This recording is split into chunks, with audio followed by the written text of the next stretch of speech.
क्षमा करना, गलती हो गई। और यदि कमजोर हो तो क्या कहेगा वो? यदि आपने कहा अरे भाई ये क्या कर रहा है, क्या कर रहा है, कायदे चला नहीं तो लगाएंगे। तो आपको उसके हृदय में इस प्रकार के वचन कहने की प्रेरणा किसने दी है? आपकी निर्बलता ने।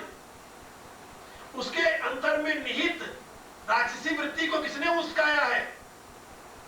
किसने ऊपर उभारा है? आपकी निर्बलता ने। इसलिए वो पापी नहीं है, पहले पापी तुम हो। निर्बलता स्वयं में पाप है, अभिशाप है। बात समझे? और निर्बलता शारीरिक नहीं होती, बुद्धिक होती है। बौद्धिक निर्बलता से बढ़कर और कोई निर्बलता नहीं। शारीरिक निर्बलता कोई निर्बलता नहीं। हो सकता है आदमी शरीर से कमजोर हो लेकिन शक्तिशाली हो। आप क्या समझते हो, महाराणा प्रताप का जो पड़ा हुआ है वहां पर बख्तरबंद और भाला, जिसका वजन सारा मिला करके 2.5 मन यानी 2.5 क्विंटल है, 2.5 क्विंटल या 1 क्विंटल, 2.5 मन 1 क्विंटल है, 100 किलो। और वो भाला है, भाला वो अलग है, बख्तर का है 2.5 मन, 1 क्विंटल तो बख्तर का वजन है, जिसको बांध करके वो अपने शरीर पर और बांध करके यहाँ पर लोहे का, जिससे लड़ते थे, घोड़े पर बैठते थे। और भाला अलग है हाथ में, और भाला को एक आदमी आप ऐसा उठा नहीं सकता उसे हाथ में, जिसको लेकर वो युद्ध करते थे। तो आप क्या समझते हो कि जो यानी 1 क्विंटल वजन उठा करके युद्ध करते थे, उनका वजन कोई 10 क्विंटल रहा होगा? क्या है आपके 5 क्विंटल रहा होगा? ना ना, इतना भी नहीं था। क्या था वो शौर्य था, उसको तेज कहते हैं। इस तेज के सामने सब कुछ हल्का दिखाई देता था। इसको हिम्मत कहते हैं, शौर्य कहते हैं। आदमी में यदि समझ हो और शौर्य हो तो दुनिया पर शासन कर सकता है। और यदि उसमें सब कुछ होते हुए भी न शौर्य है, तेज है और न तो बुद्धि है, तो उसकी बहुसंख्या कुछ नहीं करती। मैं तो लोगों से बताया करता हूं कि 1 लाख भेड़े यदि इकट्ठी होकर के ये निर्णय करें कि आज भेड़िए का सामना हम करके ही रहेंगे क्योंकि हमारा बहुमत है, तो उनकी मूर्खता के सिवा कुछ नहीं कहा जाएगा। जिस समय भेड़िया छलांग मारेगा उन समय भेड़ों को कहीं पता नहीं लगेगा। बात समझे? तो जैसे 1 लाख भेड़े मिलकर एक भेड़िए का सामना नहीं कर सकती, ऐसे वीर भोग्या वसुंधरा, ये पृथ्वी तो वीरों द्वारा भोगी जाती है। कायरों के लिए दुनिया में पृथ्वी नहीं है, सुख नहीं है, ऐश्वर्य नहीं है, शान नहीं है। कायरों के लिए कहीं जीने का अधिकार नहीं है। ये बात याद रखो। किसी का बहुसंख्यक होना और अल्पसंख्यक होना कुछ अर्थ नहीं रखता। आप चाणक्य को पढ़िए, कभी सौभाग्य आपको मिले तो आपको पता चलेगा कि जिंदगी क्या होती है और वो क्या बताता है। और मुझे हैरानी होती है कि चाणक्य ऐसा महापुरुष जिस जाति में हुआ हो, जिस देश में हुआ हो, उस देश के लोग, उस वर्ग के लोग, उस जाति के लोग, वह हिंदू समाज इतना निकृष्ट अवस्था को पहुंच जाए, ये शर्म की बात है और कुछ नहीं कर सकते। भगवान कृष्ण की बात सुनिए, वो क्या कह रहे? यदि हम नवर्ते हम जात कर्मण तंद्रित, अर्जुन यदि मैं अतंद्रित होकर के कर्म का अनुष्ठान न करूं तो मम वर्तमान वर्तन्ते मनुष्य पार्थ, ये सारे मनुष्य मेरा ही अनुकरण करने लगते हैं, कर रहे हैं, करे नहीं लगे। यदि मैं ही नहीं करूं तो ये सब छोड़ दे, सोचेंगे कि हम भगवान तभी बनेंगे जब कुछ नहीं करेंगे। हम कब भगवान बनेंगे? जब कुछ नहीं करेंगे, कि भगवान वो होता है जो कुछ नहीं करता। तो भगवान बनने की लालच में सब कुछ करना छोड़ दे। लेकिन अब ये देखते नहीं भगवान बनना बड़ा कठिन है, भगवान तो रातों दिन कर रहा है। तो अब जो रातों दिन करने वाली हिम्मत करेगा वही सोचेगा कि हम भगवान हो सकते हैं। ये भगवत्ता की बात भगवान कृष्ण से सुनिए। भगवान कृष्ण ने गीता में कहीं ये नहीं कहा कि भगवान तुम तब बनोगे जबकि तुम दुनिया के ठोकर खा लोगे, दुनिया के लातों तले रौंदे जाओगे। ये भगवान का लक्षण नहीं है। भगवान का लक्षण शौर्य है, भगवान का लक्षण तेज है, भगवान का लक्षण है जो षड्विध ऐश्वर्य युक्त हो, वो भगवान है। भगवान का यहाँ संदेश सुनिए। यदि हम न वर्तेयम जात कर्म तंत्रता मम वर्तमान वर्तनते मनुष्य पार सर्वस। ये सारा समाज मेरा ही अनुकरण करने लगे, करता है, इसलिए हमें कर्म करना चाहिए। और उसी देव में लोका न कुर्याम कर्म चेत हम, यदि मैं कर्म न करूं, चेत अहम कर्म न कुर्याम, यदि मैं कर्म न करूं तो उससे उसी देयु इमे लोका उससे देयु, इस लोक को नष्ट करने वाला मैं बन जाऊं। श्रेष्ठ पुरुष यदि सदाचरण का पालन न करे तो वह इस दुनिया को नाश करने में कारण बनेगा। क्यों बनेगा? इसलिए कि उसी का लोग अनुकरण करते, इसलिए बन जाएगा। और भगवान कह रहे शंकर सच करता श्याम प्रजा, और शंकर का करता, वर्ण शंकर का करता, और इस संसार को नष्ट करने वाला मैं हो जाऊं।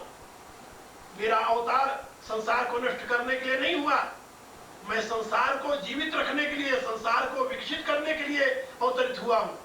लेकिन यदि मैं कर्म छोड़ दूं तो मैं संसार का नाश करने वाला बन जाऊं।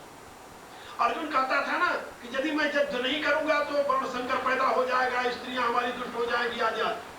भगवान कहते वो वर्ण संकरता नहीं है, वर्ण संकरता ये हो जाएगी यदि मैं कर्म न करूं। यदि तू कर्म नहीं करेगा, युद्ध नहीं करेगा, तब वर्ण संकर पैदा होगी, पागल।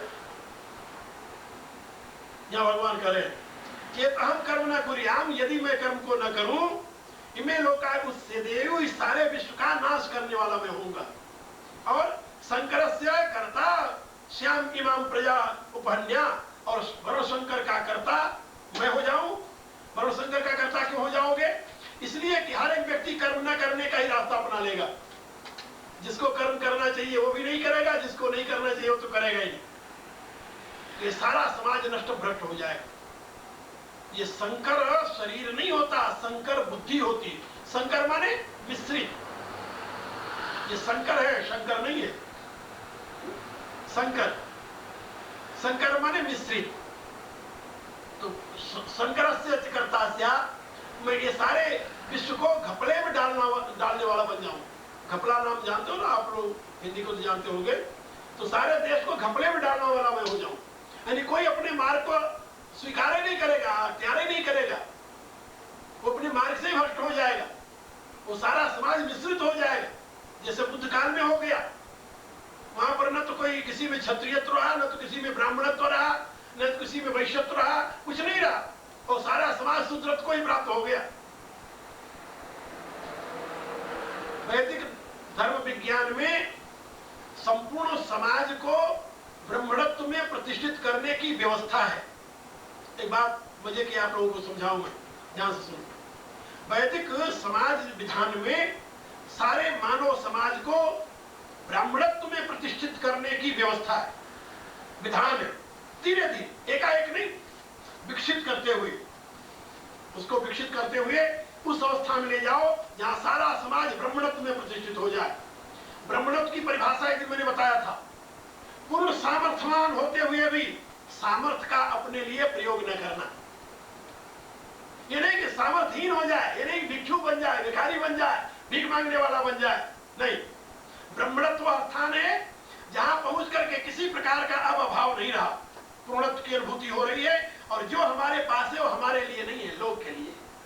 ये स्थिति है ब्राह्मणत्व की, और उस ब्राह्मणत्व तक पहुंचाना वैदिक विज्ञान का रहस्य है, क्योंकि वही ब्रह्मवाद है, और वेद का सिद्धांत ब्रह्मवादी है। ब्रह्मवादी का अभिप्राय ये सारे विश्व को ब्राह्मणत्व में प्रतिष्ठित करना है।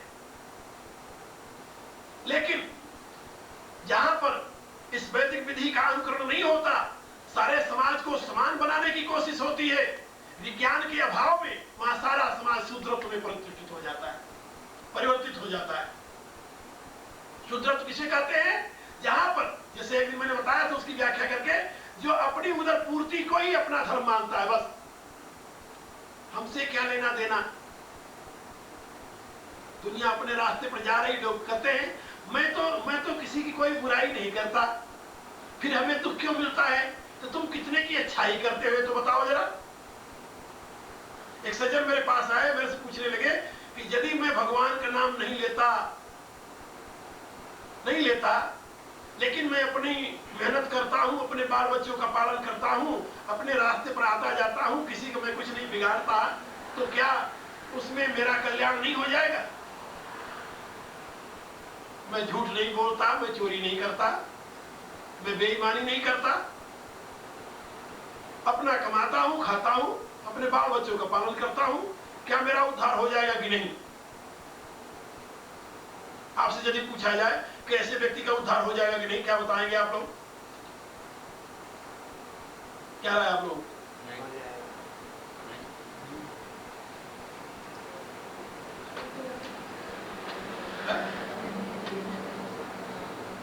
ऐसा व्यक्ति जो अपने लिए जी रहा है, अभी इधर तो इतने दिन यही तो पढ़ाता रहा, ऐसा व्यक्ति जो अपने लिए ही जी रहा है, उसका उद्धार हो जाएगा? वो सत्य की अनुभूति कर लेगा? मैंने उससे कहा कि मुझे आज दिन तक किसी ने शिकायत नहीं की कि गधे ने झूठ बोला है, कभी नहीं बोला ना ना। और प्योर शाकाहारी है वो, गधा कभी मांस नहीं खाता, जानते हो कि नहीं आप लोग? हाँ, शेर मांसाहारी है और गधा विशुद्ध शाकाहारी, और इतना जेंटल प्राणी है कि यदि वो बेचारा 1 मन बोझा उठा सकता है, उसके ऊपर 1.5 मन रख दो तो बोलने वाला नहीं, कुछ सर नहीं हिलाता, ऐसे इतना जेंटल है, बिल्कुल इतना जेंटल है जैसे हिंदू। बाई गॉड, बुरा नहीं मानना आप लोग, कितना भी बोझा उसके ऊपर डालो नहीं नहीं करेगा, क्योंकि सिंह तो है नहीं जिसको मारे हो, सिंह तो रखता है नहीं। लेकिन दुर्भाग्य की बात है, इतना सब इतना जेंटल है, इतना सात्विक प्राणी होते हुए भी लोग उसकी अवहेलना करते हैं, लोग उसकी अवहेलना करते हैं। और किसी को यदि बहुत बहुत बुरी बात कहनी होती है तो क्या कहते हैं? अरे तो गधा है, क्या समझे? और वह परम साहसी जो हाथी के मस्तक को विदीर्ण करके उसके रक्त का पान करता है, विशुद्ध मांसाहारी है वो, क्या कहते हैं उसे? शेर। क्यों कहते हैं जानते हो? शेर में और तो कोई गुण नहीं है, एक ही गुण है उसमें, क्या है वो? साहस। साहस, और कोई गुण नहीं उसमें, साहस एक गुण है, इसलिए वो शक्ति का प्रतीक बन गया है। वो हाथी, विशालकाय हाथी को देखकर घबराता नहीं, ना ना, वो तो उसके मस्तक को फाड़ने के लिए तत्पर हो जाता है, वो डरता नहीं कभी, निर्भय है वो। शेर में भय नहीं है, शेर में यानी कहीं कमजोरी नहीं है, उसमें साहस है, उसमें हिम्मत है, अपने शक्ति से अधिक काम करने की क्षमता है, इसलिए उसकी प्रशंसा होती है। और हमारे यहाँ दुर्गा की उपासना करते हैं, तो दुर्गा, आप लोग हैरान होंगे, भगवान शंकर का वाहन वृषभ और भगवती का वाहन शेर।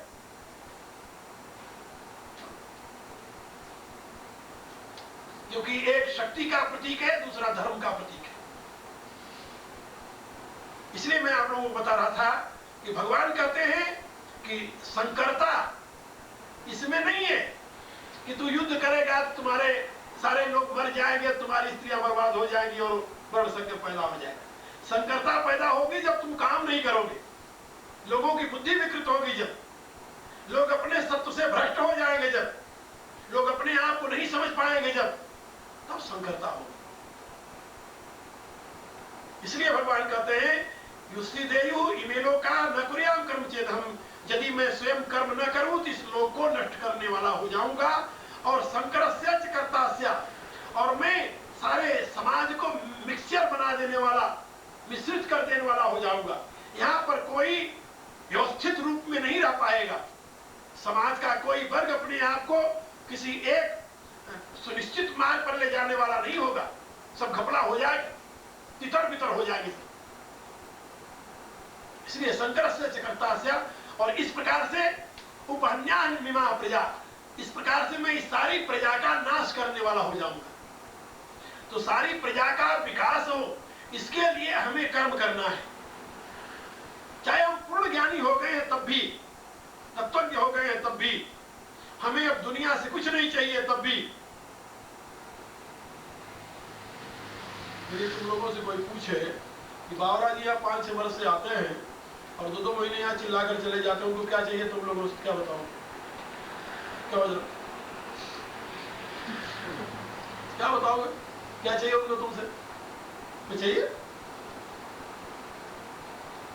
जो लोग दूर रहते नहीं जानते उनकी बात छोड़ो, वो तो जानते नहीं बाबरा। तुम लोग जो इतने वर्षों से नजदीक हो, तुम्हें लोग मालूम है क्या चाहिए उन्हें, लेकिन फिर भी बच्चा कमाते रहते हैं आकर के, क्यों, किस लिए?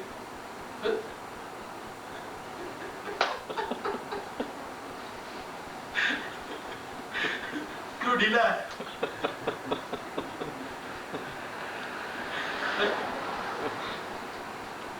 यही नहीं, भारत में भी लोगों को, जब मैं इधर प्रवृत्त हुआ कार्य में, तुम लोगों को बताऊं मजे की बात, जब मैं कार्य में प्रवृत्त हुआ तो मेरे साथ के जो अवधूत महात्मा लोग थे, परमहंस साथ साथ जो नंगे रहते थे, भिक्षा मांगते थे, घूमते रहते थे, वो मेरे से कहते थे कि अब तू बहक गया। अरे भले आदमी, तुम्हें कुछ नहीं चाहिए, रोटी मांगकर खाता है 5 घर से नारायण हरि करके, और दिन भर इन लोगों के साथ मत्था पीछी करता है, इन लोगों को उद्धार होने वाला है, इनको समझाने से क्या लाभ होगा? ये तो समय की बर्बादी है, अपने मस्त रहो, अपने ब्रह्मानंद में तल्लीन रहो, क्या लेना देना इनमें सर खपाकर। तुम्हें कहता था कि भाई बात है, तुम आचार्य शंकर के अनुयायी हो, मैं तो उनका अनुयायी हूं नहीं, मेरे आचार्य की यह सीख नहीं है। आचार्य शंकर की यह सीख थी जरूर कि यदि तुम तत्वज्ञ बनना चाहते हो तो संसार से अलग हो जाओ, लेकिन मेरे आचार्य ने तुझे सीख नहीं दी। मेरा आचार्य तो मुझे डंडे लेकर पड़ा हुआ पीछे कि जा काम कर वहां। नहीं, अब तुम्हें कुछ नहीं चाहिए, तुम ही काम करो समाज के लिए। जिसको कुछ चाहिए बेचारा वो तो अपने लिए काम करेगा, वो समाज के लिए क्या काम करेगा? उसे तो अभी अपने लिए करना है, उसे तो अपने लिए चाहिए। जिसको अपने लिए कुछ नहीं चाहिए वही तो दूसरे के लिए कुछ कर सकता है, और जिसको अभी अपने लिए चाहिए वो तो अपने लिए कर रहे हैं, अपनी पूर्ति कर रहे, यही बहुत है। इसलिए तुम्हें अब करना है, क्योंकि अब तुम्हें अपने लिए कुछ नहीं चाहिए, एक दिशा है। तो गीता का यथार्थ संदेश ये है कि जब तुम्हें अपने लिए कुछ नहीं चाहिए तभी तुम दूसरे के लिए काम करो, और यदि तुम नहीं करते तो तुम समाज के विनाश के कारण बनते हो, क्योंकि समाज तुम्हें महान मानता है, और महानता के नाते तुम्हारी जिम्मेदारी होती है कि उनके लिए तुम करो, अपने लिए तो ना करो, क्योंकि तुम नहीं करोगे तो भी नहीं करेंगे। इसलिए तुम उनको समझाने के लिए तुम करो। भगवान कृष्ण महाभारत के युद्ध में आता है, भगवान कृष्ण जब दिन भर तो रथ हाँकते थे अर्जुन का, बाद में जब अर्जुन सो जाता था तो धीरे से उठते थे, घोड़ों को ले जाकर के खरहरा करते थे, घोड़ों की सफाई सेवा करते थे। घोड़े दिन भर थके हुए होते थे, तो भगवान घोड़ों की खरहरा अपने हाथ से करते थे, मालिश करते थे घोड़ों की, और उसके बाद में जब घोड़े खा पी करके मालिश से तगड़े होकर शांत होकर विश्राम करते थे, तब तो भगवान आकर के बैठते थे ध्यान करते शांत से। और एक दिन जब वो बैठे ध्यान कर रहे थे और ध्यान में उनके नेत्रों से अश्रु प्रवाह चल रहा था, इतने धर्मराज पहुंच गए। धर्मराज ने देखा वो भगवान रो रहे, वो तो घबरा गए, ये क्या हो गए? वो पहले ये सोचने लगे कि केशव का ध्यान तो सारा विश्व करता है, व्यास जी कहते हैं ये ब्रह्मा परमात्मा के अवतार है, भीष्म पितामह कहते हैं परमात्मा के अवतार है, तो परमात्मा का ध्यान तो सारा विश्व करता है, ये किसका ध्यान कर रहे हैं? और वो ध्यान में रो रहे। वाह, बड़ा आश्चर्य हुआ। हाथ जोड़कर खड़े रहे, देखते रहे। इतने में जब भगवान धीरे धीरे शांत होकर के आंख खोला, देखा तो धर्मराज खड़े थे। पूछा, प्रभु आप इस समय किसका ध्यान कर रहे हो? दुनिया तो आपका ध्यान करती है। उन्होंने कहा कि धर्मराज इस समय मैं भीष्म पितामह का ध्यान कर रहा हूं, वो प्राणशैया पर पड़ा मेरा ध्यान कर रहा है, वो मेरा चिंतन कर रहा है। तो जो मेरा चिंतन करता है मैं उसी का चिंतन करता हूं, और मैं किसका चिंतन करूं? और इसलिए अब मैं जा रहा हूं उसके पास, क्योंकि मुझे याद कर रहा है। और जब भगवान चल दिए धर्मराज ने कहा प्रभु मैं भी चलूंगा आपके साथ। चले गए दोनों और वहां पर भीष्म पितामह केशव केशव की रट लगाए हुए थे।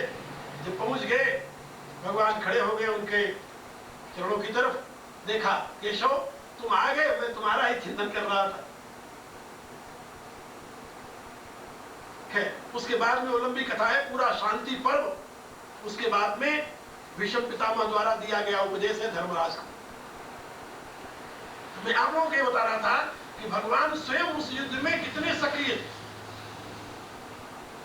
एक क्षण भी ऐसा नहीं था जबकि उन्होंने कोई काम न किया हो, व्यर्थ में गंवाया।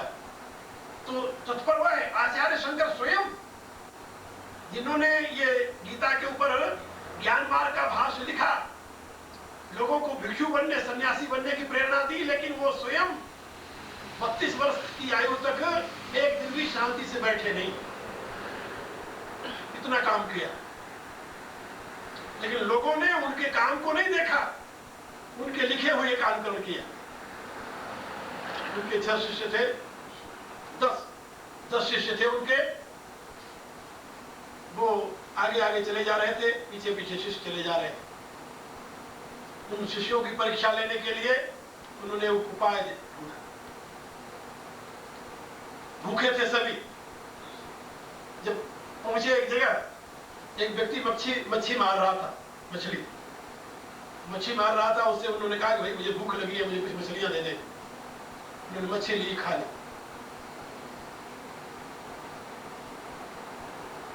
आगे चले गए, पीछे से वो शिष्य आए 10। उन्होंने पूछा कि भाई इधर से कोई महापुरुष गए, कहाँ गए तो है, लेकिन वो तो मेरे यहाँ करे भूख लगी है, तो उन्होंने मच्छी लिया, खाया और चले गए। तो उसमें से 6 शिष्यों ने कहा कि जब गुरु जी ने खा लिया तो हमें अब क्यों मरे हैं। तो 4 ने कहा कि नहीं, गुरु जी समर्थ हैं, जैसा कर सकते हैं वही कर सकते हैं, हम नहीं कर सकते। लेकिन 6 ने कहा कि नहीं, क्यों नहीं कर सकते, इसमें कौन सी ऐसी बात है समर्थता की, गुरु जी मच्छी खा सकते हैं तो हम भी खा सकते हैं। उन्होंने उससे मांगा मच्छी और खा लिया। खाकर आगे गए। कुछ दूर जब आगे गए तो एक जगह कांच गलाया जा रहा था, कांच शीशा। तो आचार्य शंकर वहां पहुंचे तो उन्होंने कहा कि भाई ये क्या कर रहे हो। तो उन्होंने वो शीशा जब गलता है तो पानी ऐसा हो जाता है। तो उन्होंने कहा जरा मेरे खप्पर में डाल दो। खप्पर में डाल दिया। प्यास लगी है, कहा भगवान ये तो शीशा है, कहा डालो तुम। शीशा है तो क्या हुआ। उन्होंने लिया और पी लिया उसे। पीकर आगे गए। वो शिष्य पहुंचे, उन्होंने पूछा कि भाई इधर से कोई महापुरुष गए। बोले कि वो महापुरुष क्या, वो तो महान शायद अवतार है, अयोगी है, उसने वो गरम गरम शीशा लिया और पी गया। वो नौजवान लड़का जो जा रहा था। अब वो जो 4 शिष्य थे उन्होंने कहा कि भाई तुम भी, कहा गुरुदेव तो समर्थ है, वही कर सकते हैं, ये मेरे बस का नहीं है, तुम्हारे बस का नहीं है तो नहीं है। आगे गए तो गुरु जी महाराज बैठे हुए थे। 10 शिष्य वहां पहुंच गए। तो उन्होंने कहा क्यों भाई कैसे आए। तो बताया कि ऐसे ऐसे आए। कहा भगवान, तो उन्होंने कहा कि आपने जहाँ वो मच्छी खाई थी, हम भी बहुत भूखे थे भगवान, तो हमने कहा कि चलो बहुत अच्छा हुआ, हम भी अपने खा लिए। तो आचार्य शंकर ने उल्टी किया तो सारी मछलियां जीवित हुई निकल के बाहर चली गई। कहा कि ये देखो, ये तो सारी मछलियां निकल गई, अब तुम जरा, लेकिन वहां तो हजम हो चुकी थी, वहां निकलने वाली कहाँ थी। तो उन्होंने कहा कि दुष्टों, तुम अपनी सामर्थ्य को बिना देखे मेरा अनुकरण किया, इसलिए तुम लोग पतित हो। तो उन्होंने 6 को श्राप देकर पतित कर दिया। तुम पतित हो, तुम मेरे उत्तराधिकारी नहीं बन सकते। और 4 शिष्य जो थे, जो कहे थे गुरु का अनुकरण नहीं करना, गुरु जो कहे वो करना, जो करे वो नहीं करना, उन 4 को उन्होंने अपने 4 मठ का उत्तराधिकारी बनाया। तो मेरे कहने का अभिप्राय है कि आचार्य शंकर जो इतने महान थे, वो स्वयं सदैव कर्म में निरत रहते थे, लेकिन उनका अनुकरण करने वाले बाद में लोगों ने भारत के विनाश में बहुत बड़ा सहयोग दिया। और उसमें जनता में जो एक भावना जागृत हो गई कि सच्चा सन्यासी वही है जो समाज से बहुत दूर रहता है, ये एक भावना बहुत बुरी जागृत हुई। और इस भावना का परिणाम बड़ा भयंकर था, क्योंकि योग्य व्यक्तियों ने समाज से विरति ले ली, समाज से दूर हो गए, अयोग्य लोगों को अपना उल्लू सीधा करने का मौका मिला। इससे समाज धीरे धीरे भ्रष्ट हो गया। तो मैं आप लोगों को बता रहा था कि भगवान का ये जो दिया हुआ संदेश है, हमें इसका अनुकरण करना है और तदनुसार जीवन बनाना है। भगवान कहते हैं यदि मैं काम न करूं तो दुनिया को नाश करने वाला हो जाऊंगा, इसलिए हमें काम करना चाहिए। तो जो लोग इस प्रकार का कर्म नहीं करते, अपने आप को तत्वों के समझते हैं, वो दुनिया के विनाश में सहयोगी बनते हैं, विकास में नहीं। इसीलिए भगवान ने आगे कहा, सक्ता कर्मण्य अविद्वांसो यथा कुर्वन्ति भारत कुर्यात् विद्वांस तथा सक्तस्ति कुरुषु लोक संग्रह। कहा कि जैसे सक्ता कर्मणि अविद्वांस, जैसे अविद्वान अज्ञानी ना समझ व्यक्ति आसक्ति से युक्त होकर के कर्म का अनुष्ठान करता है, फल की चाह को लेकर के कर्म का अनुष्ठान करता है, ठीक उसी प्रकार से कुर्यात् विद्वान तथा असक्त, उसी प्रकार से विद्वान जो है उसको असक्त होकर कर्म करना चाहिए। यानी विद्वान को अनासक्त होकर के कैसे कर्म करना चाहिए, जैसे एक अविद्वान, एक अज्ञानी आसक्त होकर कर्म करता है, ठीक वैसे कर्म करना चाहिए। जैसे एक, फिर समझ लो, जैसे एक अज्ञानी लोभवश, लालचवश, स्वार्थ की पूर्ति के लिए, भोगों को प्राप्त करने के लिए कर्म करता है रातों दिन, ऐसे विद्वान को भी कर्म करते रहना चाहिए, लेकिन अनासक्त होकर के। क्यों करना चाहिए? चिकित्सुर लोक संग्रह, लोक संग्रह की इच्छा से। लोक संग्रह माने जो पतित रास्ते पर जा रहे हैं उनको उठा करके ऊपर ले आने की इच्छा से, उनके उत्थान के लिए, समाज के उत्थान के लिए विद्वानों को भी वैसे ही कर्म करना चाहिए जैसे अविद्वान कर्म करता है। वहां कर्म में कोई भेद नहीं होना चाहिए, अंतर इतना होना चाहिए कि एक अपने लिए कर रहा है, दूसरा लोग के लिए करे, समाज के लिए करे। जो समाज के लिए कर्म करता है वह कभी बंधन में नहीं पड़ता। चिकित्सुर लोक संग्रह, लोक संग्रह की इच्छा से युक्त होकर, अपने स्वार्थ की इच्छा से नहीं। ये गीता के 5वें अध्याय में भगवान ने बताया है, सर्वभूत हिते रता। 12वें अध्याय में भक्ति योग में भी बताया, सर्वभूत हिते रता। वो संपूर्ण प्राणियों के हित में निरत रहते हैं, उनको चैन का। अरे तुम छोटे से परिवार के हित में लगे हुए हो, जब तुम्हें चैन नहीं है तो सारे विश्व के हित में जो लगा हुआ है उसको कोई चैन मिलेगी? क्या राय? एक व्यक्ति छोटे से परिवार के हित में लगा हुआ है, रातों दिन उसे फुर्सत नहीं है, तो जो सारे विश्व के कल्याण की कामना लिए बैठा हुआ है उसको कहां से फुर्सत होगी? उसको कितना कर्म करना चाहिए जरा सोचो तो। भगवान कहते हैं लोक संग्रह, लोक संग्रह की इच्छा करने वाले को तो उसी प्रकार से उससे ज्यादा कर्म करना चाहिए, तभी तो लोक कल्याण होगा। इमर्शन हुआ है, एक दार्शनिक अमेरिका में संत हुआ है, उसने लिखा है कि ऐसे ही लोग इस दुनिया को जीवित रखने के काबिल बनाते हैं, इस दुनिया को रहने के योग्य बनाते हैं। ऐसे ही लोग, यदि लोक संग्रह की वृत्ति वाले दुनिया में लोग न हो तो यह दुनिया रहने के काबिल न हो।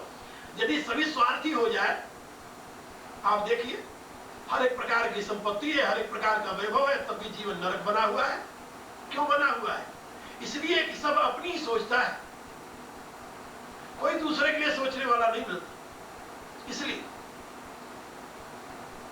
जिन आदर्शों की हम बात करते हैं उसमें यही महत्ता थी कि हर एक व्यक्ति दूसरे के लिए सोचता था। आज भी भारत के गांवों में आप देख लेंगे, आज भी भारत के गांवों में एक परिवार का बड़ा जो है पूरे परिवार के लिए सोचता है। उसमें एक भाई एबल है, दूसरा अनेबल है, तो वहां अनेबल की कोई ऐसी हीनता नहीं है, वो चल रहा है।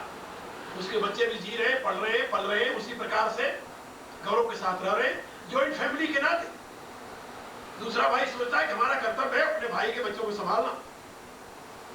लेकिन जहां हर एक व्यक्ति स्वार्थी हो जाए अपने सुख के लिए ही, यहां तो आप देख रहे हो ना, यानी स्त्री अपने बच्चे की संभाल करने के लिए तैयार नहीं है, बाप अपनी संतान की संभाल करने के लिए तैयार नहीं है। हमने तो ये देखा है इन देशों के जीवन में, दो का जीवन तो बिल्कुल नारकी जीवन है, एक बुढ़े का एक बच्चे का। इन दोनों के लिए देश नहीं, हाँ जवानों के लिए है। मेहनत करो, कमाओ, खाओ, डांस करो।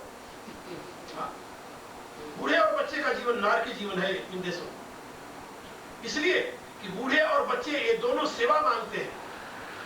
अपने सुख का बलिदान करके ही बूढ़े और बच्चे की सेवा की जा सकती है, और अपने सुख का बलि चढ़ाने के लिए कोई तैयार नहीं है। इसलिए जब तक अपने सुख का बलिदान नहीं करो